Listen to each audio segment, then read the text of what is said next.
dream. He was like a knight in shining armor that had shown up to rescue his fair maiden. Although it didn't quite end like a fairy tale. Somehow, some way, Lily and me, we switched places. Now look, it wasn't supposed to happen that way. Lily took off, she left. She left on some kind of business trip. I figured we'd meet back in Oakdale. We switched back and everything would be hunky-dory. But then, Lily got delayed. Everybody's calling me Lily. So I figured, why fight it? I'll just fill in, until she gets back. I don't believe this. I don't think anyone is believing this. Look, I know it's really hard to believe, but most of you out there, you thought you were talking to Lily Snyder, Queen of Suburbia, but you're talking to Rose D'Angelo, Queen of the Kick Line. Now, I know all of you out there, you got your minds in the gutter and you're wondering what went on behind closed doors, and I'm not going to talk about that private stuff because I don't want to embarrass anybody, especially Holden. He's such a great guy. He's the most wonderful man that I've ever met in my life. Look, I'll never forgive myself for lying to you. It's those beautiful kids, Luke and Faith, the most amazing kids on the planet. Which brings me to why I'm here, for real. Because I gotta tell the truth, because if I don't, then someone's gonna hurt you much worse than I ever did. No, don't, please. I'm not proud of what I did. But I'd be even less proud of myself if I didn't tell the truth. The entire time that I was here in Oakdale pretending to be Lily, only two people knew. One was my friend Mitzi, who was now out of town, and the other was none other than your honoree, Katie Peretti. The news anchor chick, she knew all about me. She knew that I was bogus, but she didn't bother to tell anybody, did you? Now, I know you've seen her on television like a million times, but you saw the real her. You saw the real her right there on that television, right there on that videotape. She's the lying, conniving woman who would do anything for a job, an award, or a man. And, she would have turned me in, too. She didn't know that I had the goods on her about how she tried to ruin Molly's life. So you're not so sweet, you're not so innocent, Katie Peretti. Yes, she was forced to say all that stuff, that confession on the videotape, but every single part of that was true. She made a career trying to ruin Molly Collins. And what you don't see on that videotape is how she used me to get to Holden. Don't listen to her.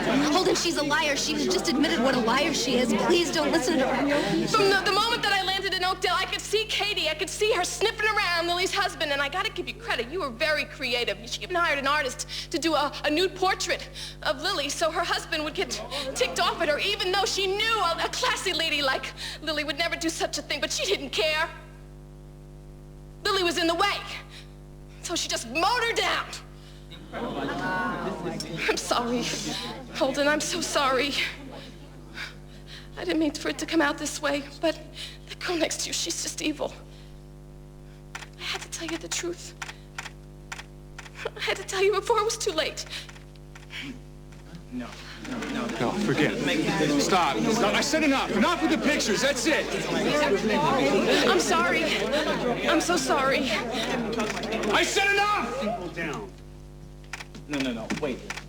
Let go of me. We gotta get out of here before somebody sees you. Okay, come on. Are you Margo? I've always been on your side, Katie. When you accused Chris of stalking you, I stood right by you. I stood up against my husband. So now I get to know the truth. Did you concoct this whole stalking episode? Well, it started out that way. It started out that way, so you knew that Chris was innocent? And you accused him anyway? And you let me back you up?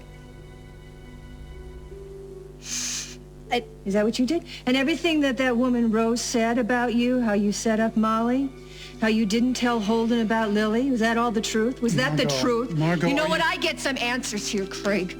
Is that the truth? Well, let her talk! I don't know what to say. I'm sorry. Why don't you start with the truth?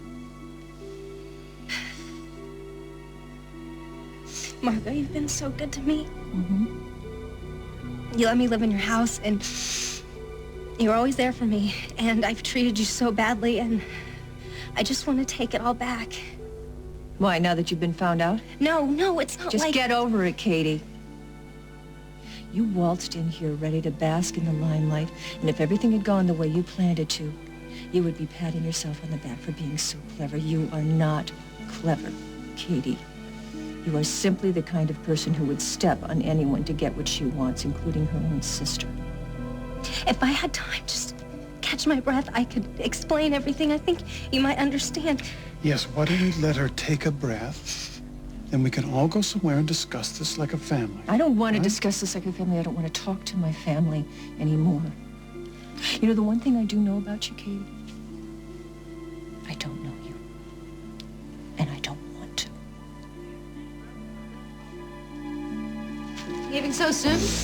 Oh, you all knew about this, didn't you? All three of you. Oh, you are so quick for a bottled blonde, really. You were behind this, weren't you? You made this happen. No, Katie, you made it happen. When you decided to mess with our lives. So all that garbage about getting rid of the tape, it was all part of your act, wasn't it? And even tonight about not telling Abigail anything, it was all part of the plan. Guess I'm just a tad more clever than you gave me credit for, hon. That's right.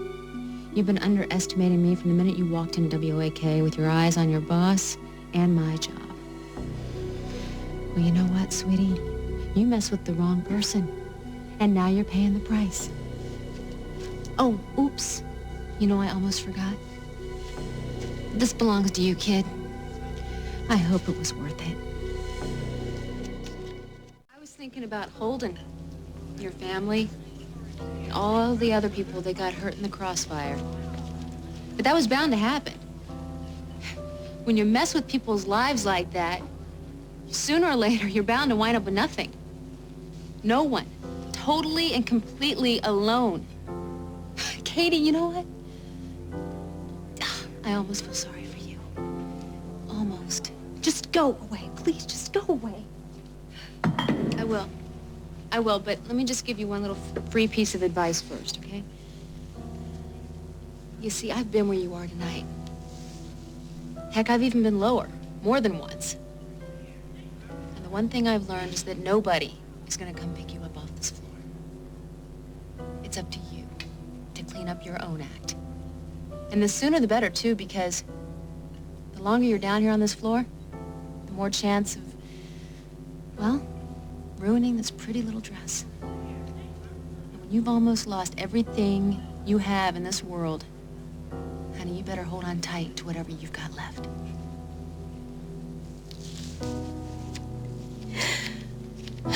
Exactly like your daughter. She looks exactly like Lily. So strange. Iva? Lily's, Lily has two mothers. This is Lily's biological Logical mother. That's right. That's the word I was looking for. Look, both of you mamas, it's really great to see you, but I gotta get on that plane. All right, Iva, let's go. No, stop. Just stop. Just stop long enough for me to wrap my mind around what just happened. Who is that woman? Okay.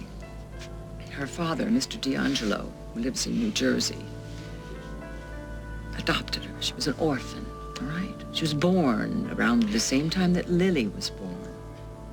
Okay. So, and you think what? Well, isn't it possible that you had another daughter? No, I was there. Well, you've just seen her. It's a possibility. No, it's not. Don't you think that I would remember if I had twins? Sometimes we push things away. They were born around the same date, and they're dead ringers.